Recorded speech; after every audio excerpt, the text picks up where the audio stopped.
about the guide which you should have on your table, so it might be useful to kind of pick one up to follow along. I'm going to be looking at what it is and how you can use it. So just to start with, just a little recap. So as both Ash and Susan said, we started by looking at family learning prison programs, and we found that programs are really diverse and so are their outcomes. So we sort of started to speak to providers and look at what outcomes might come about as a result of family learning in prisons. We've got things like increased interest in learning and skills. So we know that among the prison population there can be quite negative attitudes towards learning and skills, and that can be transformed. It can transform the experience for a child visiting prison. We know from the Lord Farmer report that, in the long run, increased family ties can contribute towards reducing reoffending, and that family learning is one way to do that. It can lead to, in some cases, for some courses, qualifications or accreditation for adult learners, which obviously might lead to employability outcomes. Parents more engaged in child schooling, literacy and numeracy, improved well-being for adults, improved relationship with children, and then building supportive peer relationships within groups, and all the rest. So don't worry, you don't have to read those all. It was kind of just for dramatic effects, to show that we're dealing with a lot of outcomes from different programs. So our task and our challenge was that we needed to create a set of tools that can be used to measure these outcomes consistently across family learning in prison programs, because as Ash said, there's been issues with just having small-scale interventions and needing to aggregate that data to show the impact of family learning in prisons. But at the same time, what we didn't want to do was just take a top-down approach and say everyone needs to measure these outcomes, because outcomes are different and programs are diverse, and providers should have the flexibility to be able to measure the outcomes that they think their programs produce. And the other challenge we were facing is that staff, as Ash mentioned, it's not often that they'll be an external evaluation commissioned, or that there'll be someone that works in research within a provider team. So often it will be frontline staff who obviously know loads about the program, but maybe don't know loads about research and evaluation. So we wanted the tools to be easy to use and, as far as possible, not too labour intensive. So that's why we created a guidance document showing how to use them, which is what I'll take you through. So one of the first things we did, which I think is on the theory of change as well, is that we came up with some categories of outcomes that we thought could be kind of consistent across most programs. So those are things like family relationships. So most family learning programs are going to impact family relationships in some kind of way. Learning and skills outcomes, so that might be accredited learning, or it might be something like parenting skills, but we thought that was generally going to be an outcome from family learning. Impacts on well-being, that's pretty self-explanatory. Wider relationships, so that could be with peers on the course, with staff members, or just generally more pro-social behaviour. We thought that was something that speaking to providers comes out of family learning in prisons. And then in the long term, we're not saying that, one short intervention has to contribute towards reoffending directly, but in the long term, this should all contribute towards reducing reoffending.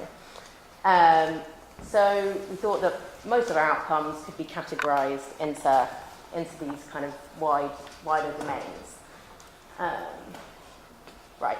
So what we've done is we've created the tutor guidance document, which is what you've got in front of you. And within that, we've got core tools, which are in the annex and which I'll take you through, that have been designed to measure outcomes in each of those kind of broad domains. And there's some flexibility around that in terms of how you want to use them and whether you want to use them. And there's some options for measuring wider outcomes. We've got some advice in there on things like consent and data ethics, data storage, analysis, presentation, things that you wouldn't necessarily know if you don't work in research, and we wanted to make it easy and simple to do that. And then the other part of the toolkit, which you don't have in paper copy, is a spreadsheet that we've created, which includes a dashboard, so that if you enter in your questionnaire results, you'll get automatically generated some statistics to show how things have changed in your course. So I'll take you through that as well on a slide deck. But again, we did that just to make it as simple as possible and, to take some of the burden off providers of having to do any kind of data analysis or anything like that. So if we start with the core data collection tools, these are some of the kind of principles that Ash mentioned. So we've got at least one tool for each of those categories that I had up before.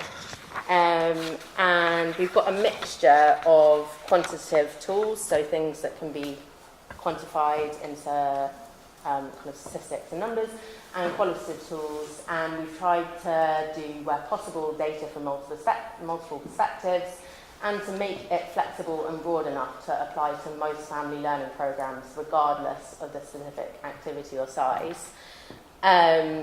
We've put some flexibilities in there that I'll go through as the presentation goes on. But, for example, if it's a family learning day and it's a visit that lasts one day, you're not necessarily going to want to do a pre and post measure in the way that you might do if it was a 6-week course or a 3-week course. So there are some kind of flexibilities in there.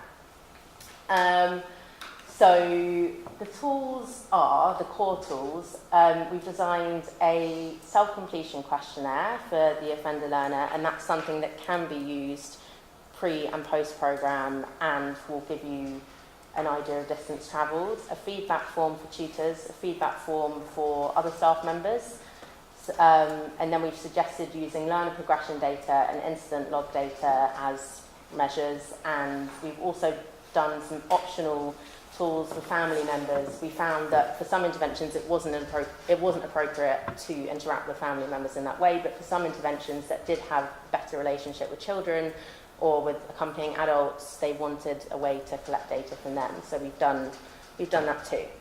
So just to start off with the learner questionnaire, let me just switch. So if you want to look in the annex of your document, I think it's on page 43, or there's guidance for using it on page 12 and 13. So we've built this learner questionnaire largely on social metrics. So that's just a kind of researchy term, but it's kind of questions that have been through a process where there's been psychological testing and we can say that they measure what they purport to measure. So we built it largely out of social metrics, and the reason we've done that is that it's more robust, so it allows us to draw more robust conclusions, and it also allows for benchmarking against the general population, because these are things that are used more widely, so we can compare it with a non-prison population, or we can do interesting stuff there that's interesting for us. This in itself, just the learner questionnaire, covers many of the core outcomes, so it looks at learner well-being, family relationships, wider relationships, and attitudes to learning skills.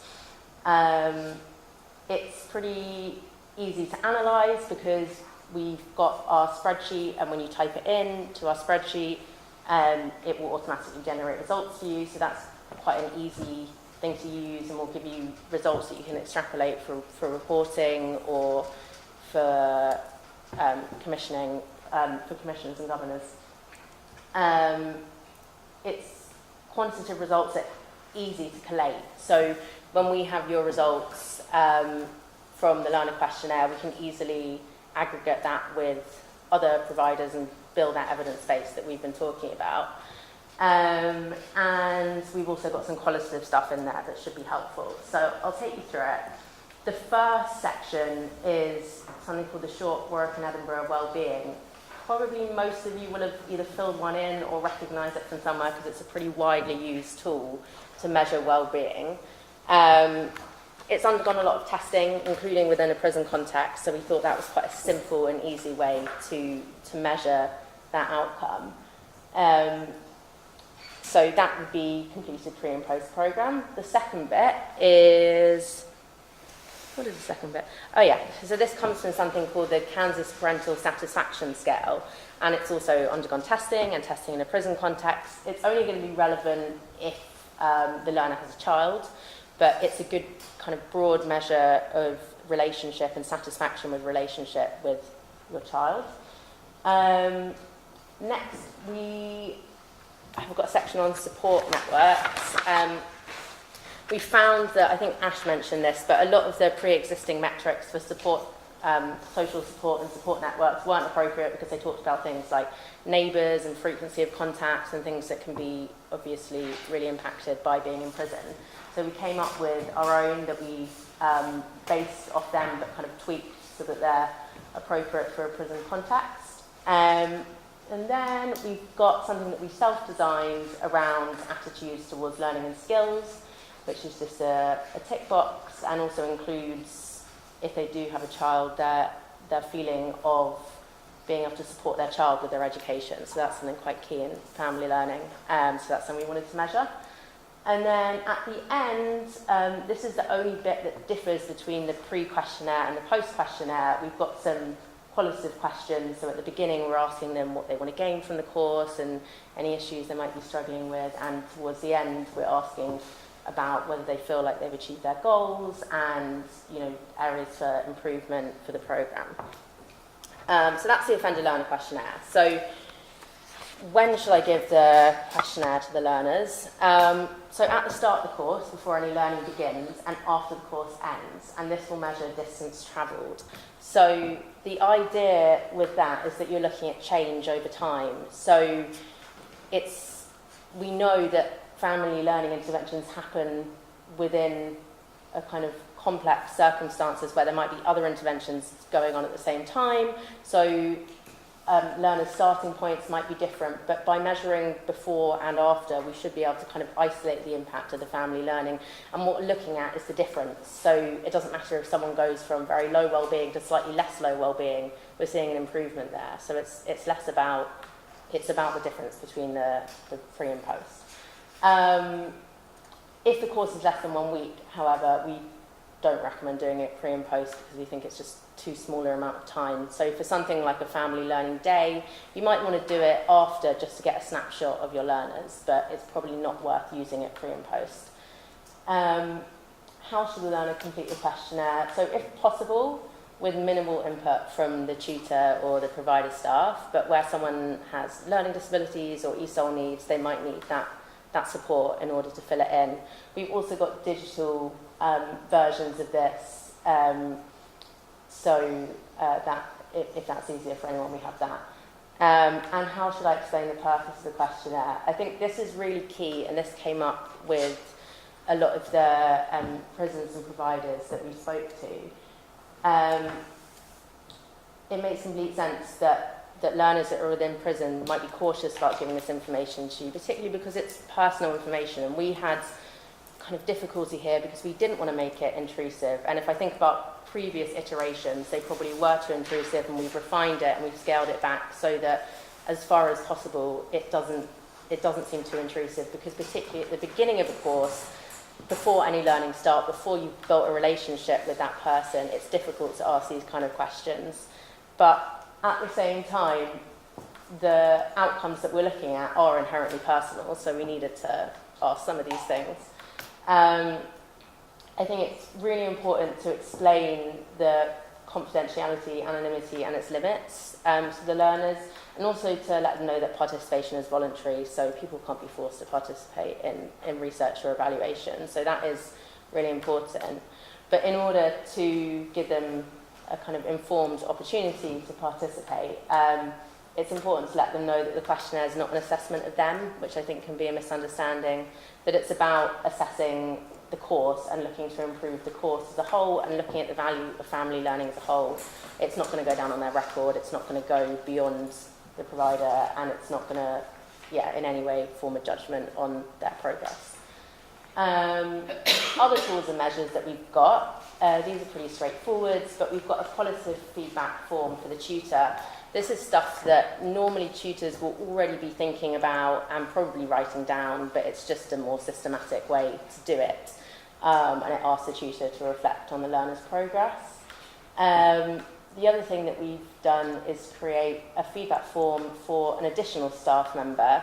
We initially had this as a prison staff member, but we came up across loads of difficulties in terms of capacity of prison officers and whether or not they actually had a relationship with the offender. So what we decided to do is just keep it a very short form. It just has 2 questions on it, and it can be filled in by a prison officer, by a librarian, by another tutor or someone else in the education department. And it's just to get another perspective, again, that triangulation, so that we've got different perspectives on the learner and their progress.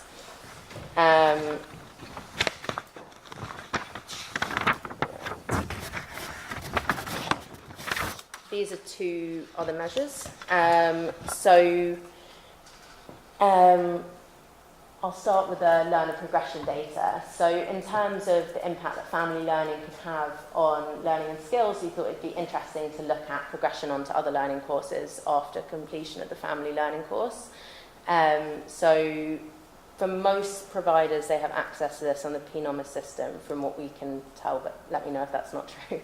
But we put in a measure of the percentage of learners that go on to another course. And again, that can be recorded on the spreadsheet, and it will let you know automatically what percentage of your learners have gone on to another course if you record the individuals. And then we've got the incident log data, which we have been using as a proxy measure for kind of improvement in behaviour. We came up against quite a few issues here in terms of the inconsistency of how it's measured across different prisons and by different officers. So again, this should be done cautiously, or in some cases not at all, but it's an option. It's an option there for something we've come up with and for something that's embedded in the spreadsheet. And then we've got data for family members, and again, this isn't core, it's optional. In some cases, it might not be appropriate to speak to children or to speak to other family members, but we've included it, and we've also included some guidance on data ethics when working with children within our guidance document. And where possible and when it is appropriate, this just provides an important perspective on the learner's progress as well as insight into their family relationships. So we've done 2 questionnaires because we know that the way that children aged 4 to 7 and then 7 and up are able to kind of comprehend and understand surveys is quite different. And these are we intentionally made them quite unintrusive and just focused on the visit, but it just gives a chance for children to share their perspective on how family learning is impacting them. Right, so if we move on to inputting the data into the spreadsheet. So as I said, we wanted to make it easy to manage, so we pre-programmed a spreadsheet for you. So we've got the first tab, and that just gives space for you to enter information on your program. That's useful if you have multiple courses, and so you need multiple spreadsheets. And if we do have a kind of aggregate database, it would be useful to have, where's this data coming from? It's also useful because, I'll come on to this later, but we've included in our spreadsheet options for storing data for a later Ministry of Justice Data Lab submission if you want to make one, and you'll need this information for that. Then the most important tab is the participant data tab. So it's an anonymous tab. We've got learner ID numbers, so this data will be anonymous, so it won't be personal. And there's space for entering in some basic kind of socio-demographic stuff. We've got drop-down menus for that so that it's easy to use. And this just gives you an idea of who's on your course. And then we've got space for entering data from all the sources that I just mentioned, so all the different feedback forms, the questionnaire. I would say probably the most important things to enter are the quantitative ones, so the learner pre-course and post-course questionnaire, because that will come out in the results page, the incident log data and the learner progression data. The qualitative stuff you can enter in there, and it's a good way to store your data. You might just want to pull out a few quotes that you want to save for reporting. It's not necessarily, you don't have to enter in everything, because we know that's quite labour intensive. And this is what will come out. So you'll get your quantitative statistics. So the first section of the questionnaire on well-being, you'll get an overall score for improvement in well-being. Same with parental satisfaction, social support networks. This is just fake data, by the way, that I entered. So as you'll see, it comes up green if there's a positive difference, and it comes up red if there's a negative difference. So for this fake data, it's come up with a kind of decrease in positive attitudes towards learning and skills, but that's just, it's not real. So, and we also come out with the percentage of people that go on to another course within 1 month, and the average number of incidents both pre and post program. So we all know that family learning is much more complex than just a set of numbers, and there's loads that can be done in terms of quotes and looking at the more qualitative data to try and kind of explain this and really bring to life a course, things like creating case studies. But this gives a pretty simple way to pull out kind of change over time in terms of these metrics. We've also got a tab for the Ministry of Justice Data Lab. The reason we've done this is when we spoke to people about measuring reoffending using the Data Lab, part of the issue was about storing the data over time, so you need to have a minimum of 60 learners in order to make a submission. Those can be accrued over time if it's the same course and you have a cohort of 10 every month. You can do it over 6 months, but you need to be able to store that data and make sure that you have everything they need. So as much as possible, data just transfers across from our participant data tab onto this tab. So you don't need to enter it in twice, but this also gives you a space to enter in the things that you need when you've got those people on your program, so that once you've got 60 learners, you can then make that submission. Does anyone not know what the Ministry of Justice Data Lab is? Okay. So what, I'm trying to think how to say this in non-researchy terms, but what the Ministry of Justice Data Lab does is looks at the 1 year post-release reoffending rate and compares that to a matched group that haven't been on your program. So it should be able to look at the impact of your program on reoffending. And some of the issues that providers have with it is that you need at least 60 learners. So that's quite a large cohort. Most family learning programs are smaller than that. So we wanted to look at, okay, how can we help people to get up to those 60 learners so that they can make a submission? And one of the ways we thought to do that was just to integrate it into the spreadsheet that we've got so that you can kind of accrue that over time and then make a submission once you've got 60 learners. So yeah. How to use the data. So again, the quantitative data is pretty simple. It's something that you can just extrapolate from the spreadsheet. So yeah, we just tried to cut that kind of workload from the providers by making that automatic. The qualitative data can be used to give more detailed insight into the program and into its impact. And you may want to use qualitative data to build case studies. That can be quite a good way of bringing the program to life and demonstrating that to commissioners and governors. And we've also provided some advice on secure storage and data protection with your data. So those are the kind of core things that we came up with. You don't have to use them all, but those are the things that we thought might be most relevant across the boards. But what we wanted to do was acknowledge the fact that programs are different from each other and can be quite varied. So there might be outcomes for a literacy program that are to do with improved literacy skills that obviously you're not going to get from a parenting skills program or from an arts and crafts program necessarily.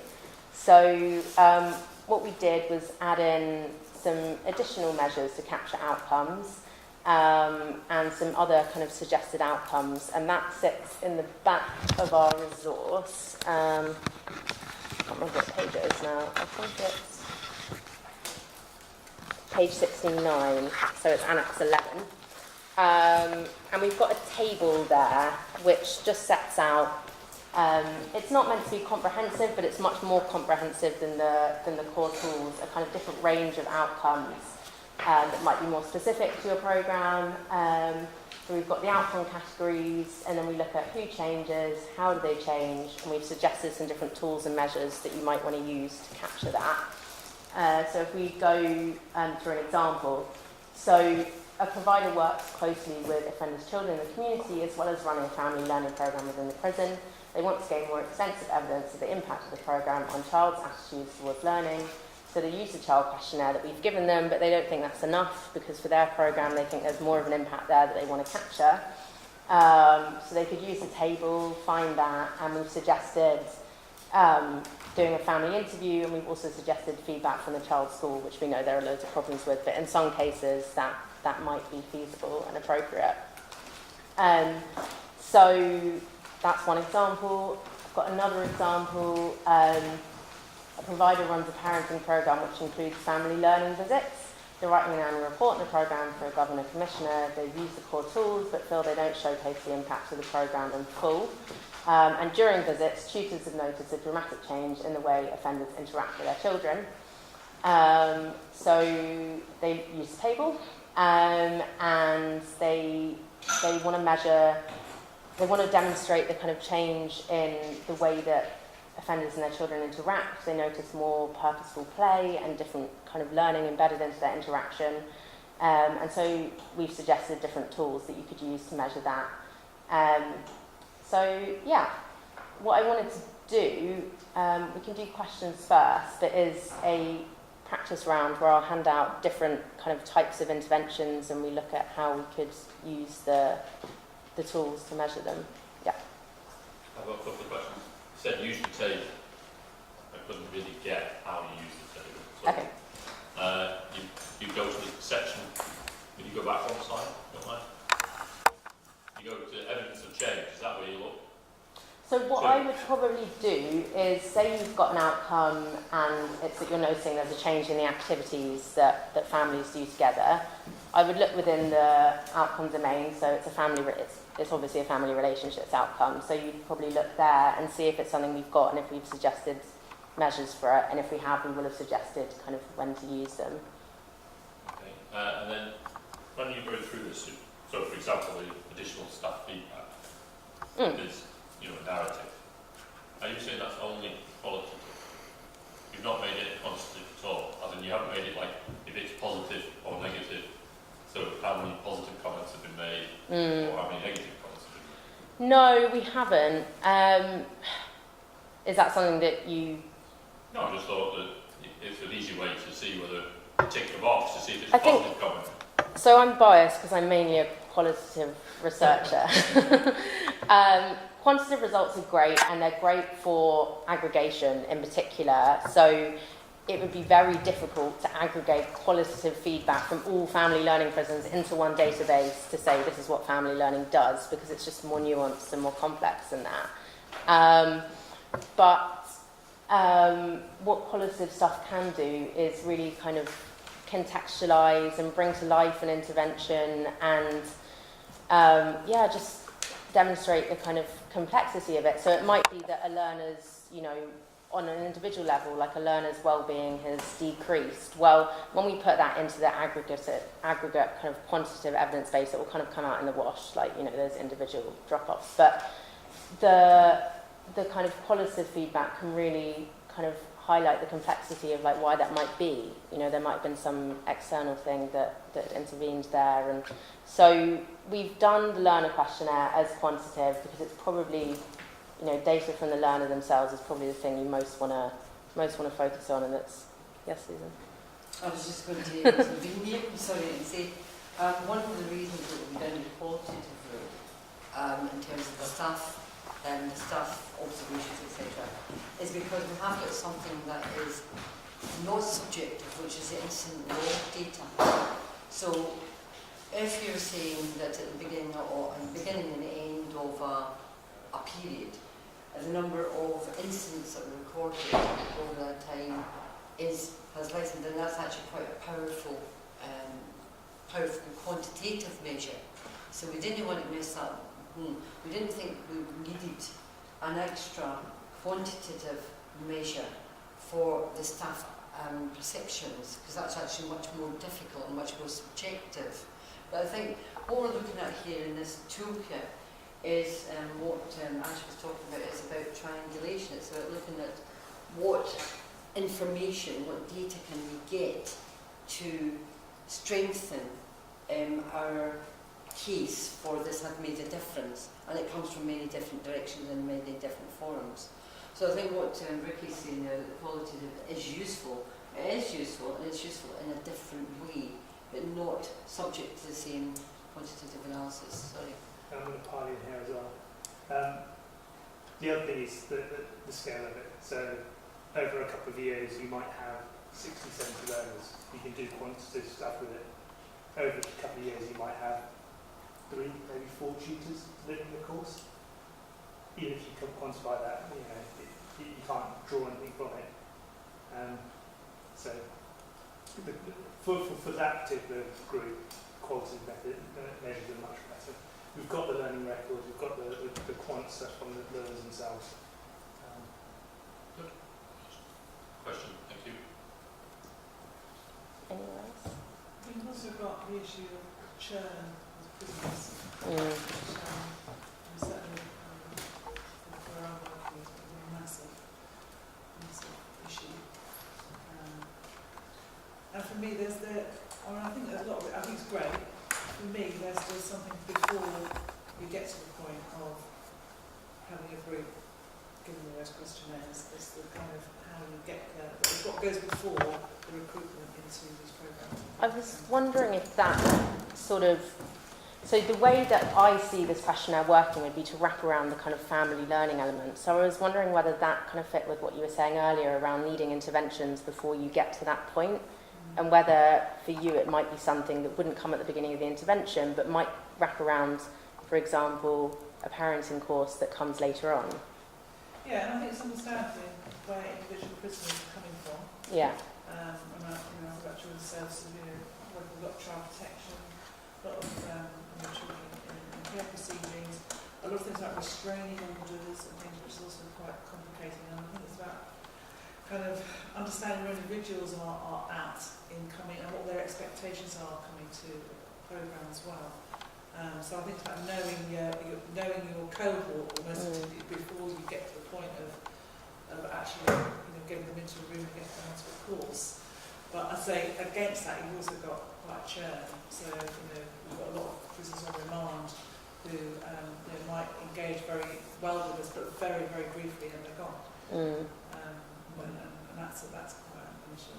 Yeah, and actually on that turn point, I remember, because it was after we met you and your colleagues, we talked about what should be included in the tutor feedback, and we created that space for people to say, the person left the course because they moved prison, all those external factors. And then again, it's kind of thinking about, we wanted to make sure that we account for that move, because that's beyond the control of the individual learner, and it's beyond the control of yourself. It's an external factor that you need to address. So we do want to capture it. And again, hopefully that the tutor feedback would be the way that you'd be able to at least start getting an idea of what the reasons why someone disengaged from the course is, and then, Or actually don't ever start, because I think sometimes we see people, it's not the right thing at this point in time to actually be in the room on a family themed course. I mean, I had a classic one, this week of a chap who wants to evidence that he's doing the right thing while he's in prison, but actually, once we unpicked what the reality is, care proceedings final hearing, his children are going to be adopted, and actually it is not the right thing, and yet he absolutely, no, I must do this. And we have to say, no, this is not right for you. You needed, support to actually come to us what happened. So it's being able to kind of, capture that, and also being able to ensure, to say that it's the right thing. I don't know that it is always the right thing. I think that's what you're saying there is not right for everybody. It's just like this programme is not right for somebody who's on vocational training course, because that's bricklayer. This is specifically for people that are doing family learning. They're not doing family learning if they're not ready for family learning yet, because they've got their own interventions. There's processes around that, isn't it? So it's part of the business sequencing and planning of their curriculum. So it's how they put people onto courses and give people the opportunity to engage in provision like this. It's up to we have to throw that back to the business to make sure that they're doing that through their sentence planning. I think the people around that have designed this, they're saying if somebody's on a family learning programme, this is what you do. It's not saying you should do this for everybody. And we wouldn't envisage you giving it to them at the first point of contact. It would be if it is the right thing for them to do and if they are going to take part in a family learning course. To be honest, I was just going to see what Mark said, and probably not as well, actually. I mean, if we were trying to make that tool something for everyone, then we'd be looking at how many people would like to do it, how many people actually go onto it, you know, all that kind of stuff. Now, as Mark says, there is a whole process from inside the prison, as you know, we're accepting people onto a family learning course in prison, and that's got lots of different considerations, much of which the tutors won't know about. So, what kind of restraining orders are there? Well, that's not appropriate for AUB. What kind of offence was it? Is there detention, history of violence, etc., etc. And then there's the attitudes of readiness as well, and the priority in the learning plan for that prisoner in that prison and for that sentence. So I think that they're not separate issues, obviously, but this is purely a tool for people who are doing a family learning course. And on the question of churn, as Ash said there, what we don't want to do is to say, well, there was 75 people who enrolled in family learning courses across these 3 prisons, and actually we had an 80% dropout, because actually the dropout, that 80% dropout might have been because 80% of them were moved to other prisons where they didn't have a similar course, or it was interrupted. Now, what we are trying to do, however, with this is to see if you have a group of prisons, let's say the group of prisons in the North East, which is one of the various, and there's about, I think there's 12 prisons in the North East, there's a lot of them anyway, because we've been around them all, and there, if you were running the same shape of family learning, it's all one provider anyway, and you had the same evaluation tool, there is the opportunity to transfer between one and the other. Very unlikely because of the timings, but there is a comparison that could be made across them, and that's one of the primary things that we were trying to measure here. So yes, I agree with you, it's not for everybody family learning, certainly not at particular stages, and there is lots of work to be done around this side, there's lots of issues. Can I ask another question about the dashboard? So if somebody only does the post course Yeah. in questionnaire, would it still have meaning in the dashboard? No, in short. So if someone only does the post-course questionnaire, you're not going to get that change over time measured. So the short course is how are you capturing that in the dashboard for these one-day family learning? It will compile the data, so what you won't get is the distance travel, the difference between the 2 measures, but it will give you the profile. So you will get the average. So for example, if you had a cohort of 10 learners, you'd get the average wellbeing score. But what you wouldn't get is the difference between pre and post. Have you got a copy of what the dashboard looks like? It's in the guidance document under the spreadsheet. I think it's a kind of blue tab. Let me find it. No, it's page 32. Or is what you showed before? That's Yeah. beautiful. And we can also send you the spreadsheet itself. I was just imagining some sort of pie chart or something, graph. No, it wouldn't really work, does If it? it's a standard spreadsheet, which is what it should go into, Yeah. then of course you can generate what the data, whatever. I mean, you wouldn't format just, you yeah, like. You can yeah. pie charts, graphs, etc. Can I ask a question? Maybe a daft one, but I mean, in terms of, we talked before about being generous about a definition of family learning, not getting so hung up about it. But for the sort of before and after, is the definition of family learning here got to be at least sort of, to say 7 days somewhere? Did I read somewhere about? Do you see what I mean? So that's not the definition. It's just in terms of whether it's worth doing a pre and post That's measure. what I'm saying. So yeah, in terms of, because governors are required to do visitor surveys at least twice a year. We're trying to beef that up and give a refined survey that allows them to do pie charts, about satisfaction using the smiley face, satisfaction stuff for a lot of the qualitative stuff. So I guess that's that bit about, what am I saying? I suppose our family service providers, one of their common refrains is, we've got lots of stuff to tell you, but you never ask us for the information. You know, in terms of evaluation of just a day's visit or a family day or something like that, you never ask us for it. You know, we've got lots of stuff to tell you. So it seems to me this is quite applicable for that one-off thing, you know, in itself, but also, you know, that continuity. And I suppose for me, in terms of education providers, and I'm not,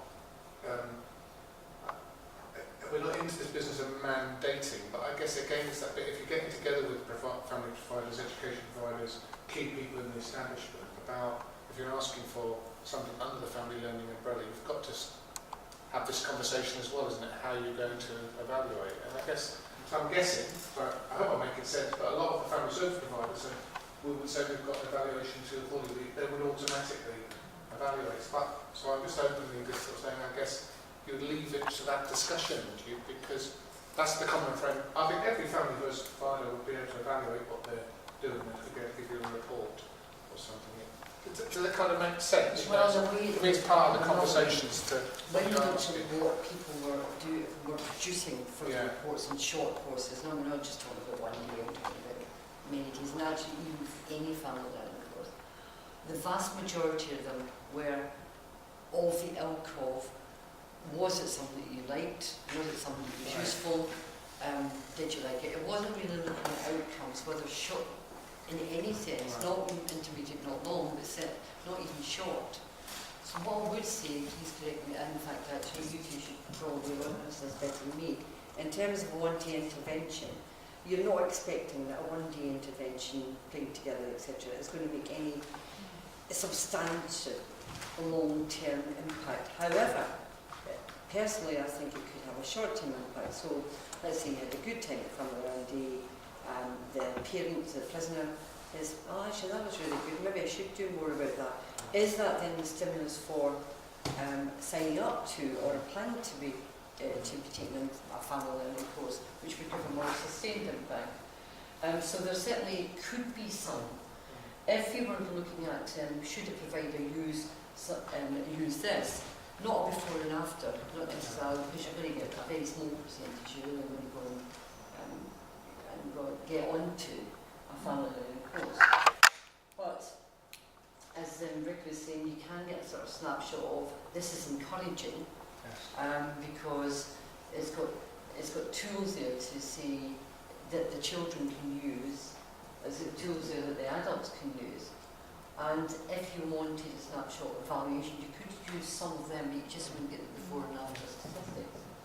Can I ask, Richard, from the point of view of contracts and work that is going on, is there an expectation that we begin to use this rather than some of those evaluation tools that you're describing that are out there? Should we be now kind of moving towards everybody working towards this with any kind of family learning intervention in prisons? I mean, there's a really good question. That's that balance of we're in this bit about sort of I suppose, trying to put foundations, sort of those structures in place where these things can happen. And I suppose it's introducing tools. It's that bit about, and you must use this, because for example, the visitor survey, we're going to put out when we did the families measure, we're going to probably put out a tool which is built on what we think is the best visitors survey. For example, we probably won't say you must use that, because the must is you must have you must do a visitor survey. I'm going to say at least two times a year, and you have to demonstrate how that feeds into your development use criteria, and that's our common frame of this. So I suppose that the must is that you must survey, and here the must, if there's a must, it's that you must evaluate. Do you see what I mean? So this is interesting, and whether we spec, and here's one we prepared earlier on. That's the sort of, and I think it's probably one of my things I would say is how do you get this out? Because it's about giving tools, isn't it, that establishments. So here's a good tool that can be very flexible for this one, family day, or can provide some continuity. I suppose I'll ask. Sorry, I'll push back to you then. In terms of the new contracts, how much are we saying to more traditional learning or some of those learning outcomes, how much is it being said in there about how the provider must provide evidence of X and Y? Or is it just simply based on qualifications? Is that the only sort of outcome for learning generally? Do you see what I mean? You know, is it going to just be a outcome? I think a lot of this stuff would be really useful, not just from a prison point of view in terms of what we're evidencing as family work, but it may also be useful evidence to generate for Ofsted inspections, for sort of self-analysis and our sort of SAR, self-assessment reports and stuff. So this is something that I'm very keen on using. However, I could probably, maybe I'll see you at the break or at lunchtime or something. How do I actually access it? Yeah. How do I get my learners on to answer these questions so I can fall as Can I just say something about accessing it? We have already sent it to the NICO site. Yeah, no, that's fine. The films that were taken today, plus the presentations, plus this itself as a publication, plus it's in the spreadsheet format, and there's something else. Oh yes, the last year's publication as well, which led up to Just for Interest, are all going in multiple places that you can get, and you will get a list of these. NICO itself, on the virtual campus, under the Families tab, which Lewis can tell us where that is again because I've forgotten, but we got one set up last year with Megan X specifically for family learning in prisons. It's going in Learning Works website as well. We will send it out through the mailing list, the mailing list is not our mailing list, it's HMPPS's mailing list, because we're very keen that it doesn't just go to tutors, but it also goes to commissioners or people who are responsible, so heads of learning skills, reducing reoffending, governors, etc. We haven't done a huge print run of this, so the people who are here are practically probably the only people who are going to get it in hard copy. But we will send it to all of that lot. What we are saying today, however, is a special offer, I'm very good at this, is if you're here and you want more than one, that's fine, because I don't want to carry them back. But we're not going to do what we did with the last publication, which is sending around to every prison in England to 3 or 4 people. A, it's very expensive, and B, we found that we're not absolutely sure that it got to the right people. Anyway, so there's multiple channels. Does that make sense? And the films do have a purpose, so to put the context. So if you were doing, for example, a development day with staff, you could use snippets of the films, you could use stuff itself, and we're going to have some interviews afterwards. Mark? Excuse me. I think the idea of the output, and the gentleman just mentioned that is really useful. It's a really useful tool for something for us to capture for family learning, because there isn't a qualification-based output for a lot of the interventions we're doing, like homework clubs, for example.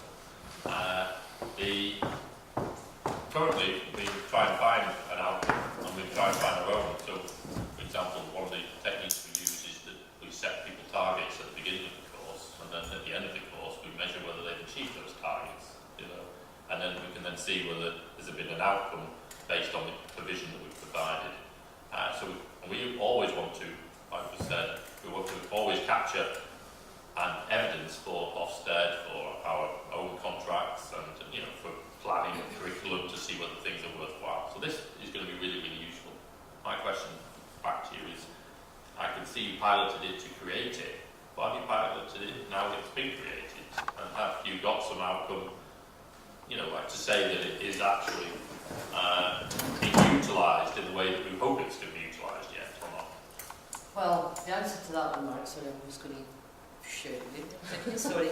Is, no, you're right, we haven't piloted, now it's been created. It was piloted at every stage, so every bit of it has been tested. But that's not the same as doing a sort of concept. What we would like to do is to go back to HMPPS and say, we have created this. What we would like to do is to pilot it, get some data and see how it works. and support prisons where required to be able to complete or to be able to customise the use of this tool for their own context, if you like. Whether or not HMPPS funds that, of course, or not, is out of my control, I'm afraid. I'm just going to roll a lot. I think also what would be really interesting from our perspective is when we get that aggregate database to start to look and do some data analysis in terms of the impact of family learning in prisons, looking at different demographics, looking at different courses and how they work. That would contribute towards the kind of gap that we first identified at the outset of this project, which is that there isn't that aggregate data. Like I said before, we've been involved in helping you come up with the ideas and create the ideas and by answering questions at different points. But we are willing still to continue to try it out for you once you just need to push me a bit more. Can I just go back to Kerry's point about the level of some mandation compared to doing it on your own? My only observation on that is that I would very much lean towards more sort of youth providers or the prisons themselves adopting this voluntarily by seeing the value of it. But it comes back, you can force people to collect data through commissioning practice, and it's done regularly. The problem with that is it then gets thrown into that tick box exercise. You don't get a visual on what the outcome is, and then that if that's the case, the people collecting the data, in this case the tutors, are going to be really key to this. They're not going to see the value. They're not going to invest in it. They're just not going to spend a lot of time doing it. If you can get their support, if they feel part of that process, it will improve the data, and that improves your evidence. If you force people to do it, it just gets rushed, and the data you get is junk. Yeah. I would completely agree with Ash on that one, actually. I think what I'd be keen on, but of course I'm not HMPPS or even MOJ, but what I'd be keen on is that people recognise that a shift towards outcome-based measurement is key to keeping going, to making your case, to satisfying Ofsted, to satisfying governors, quality improvement groups and so on, that what we did as a sector in the past is not necessarily the best way forward, which tended towards the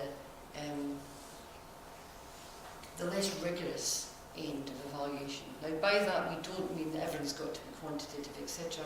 What we're saying is this is a toolkit to help prisons to produce outcome-based results.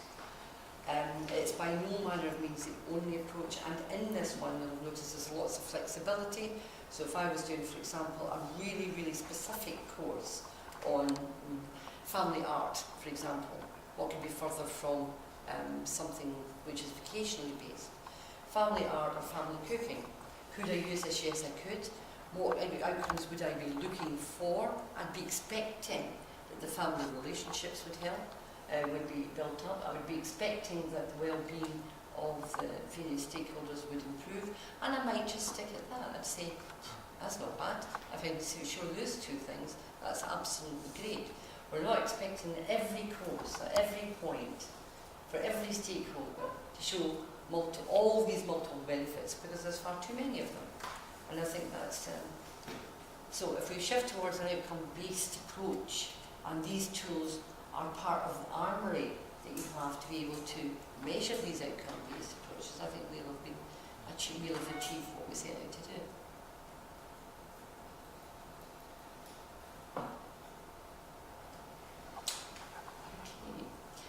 Okay. Right. Do you want to do your going to your next class? Have you gone? Oh, so yeah. Okay. In that case, then let me just turn back to Mark again and ask if he can just summarise his thoughts. Richard. Sorry. Do Mark do it? Starting off with that being probably the next one. Right. Yeah. Just a quick summary, if you wouldn't mind towards the front end of the page. Yeah, so I think Mark picked up a couple of things. I mean, in terms of the role, and I sort of started off by talking about and the importance of structure to get things into place to sort of provide an enabling environment. So I think the things I'm taking out of this is, given that I'm families leader, we've talked about education in those two terms, there's definitely something for me we've got to take forward about giving more, creating a clearer conversation about what is family learning. We've said that it's a generous definition, but I've got to get out there, and part of my role into the linking with this side of the family sort of work is engaging on what is family learning, because I think there's some key people there. Governors, you said governors, but I think we've got to have that discussion about that, bring that discussion to them, and key people in the establishments to ask themselves the question, what is family learning? Get that sort of cross-functional discussion about what we're doing in that space. And I think there is something there for me about, if we're going to encourage that conversation, and therefore encourage activity across the family education sort of functions, then we do have to start thinking ourselves about how is that evaluated, and that issue about are we just enabling, are we just saying you must evaluate? I think that's a principle, and this becomes a useful tool to take that forward. So the practical things I've got to do is have a discussion with the board, which is the original person here. So we need another engagement about this area, so we cross that divide between families and education, so we do something together. I think personally, I talked about we had a families conference. We had our second families conference in the spring, and definitely we need to have something on family learning as a very clear part of that, to sort of make that link together. So yeah, I think it's about raising the profile, cutting across boundaries. It's just the theme of my work is when things cut across boundaries, sometimes they get a bit lost. So we've got a responsibility with our education partners to make sure that happens. I'll start having some conversations, encourage the debate locally, enable them, and then this becomes a tool. Because I think most of them said is that as a principle, if we're going to do something, we have to evaluate it in some shape or form. It's not just good enough just to leave it alone. So they're the themes that I've got, and I'm just reminded that Lord Farmer, had Lord Farmer as one of his, had family learning as one of his offers, so that provides a drive for governors to get focused on it. That's my comments. Okay. Well, thank you very much.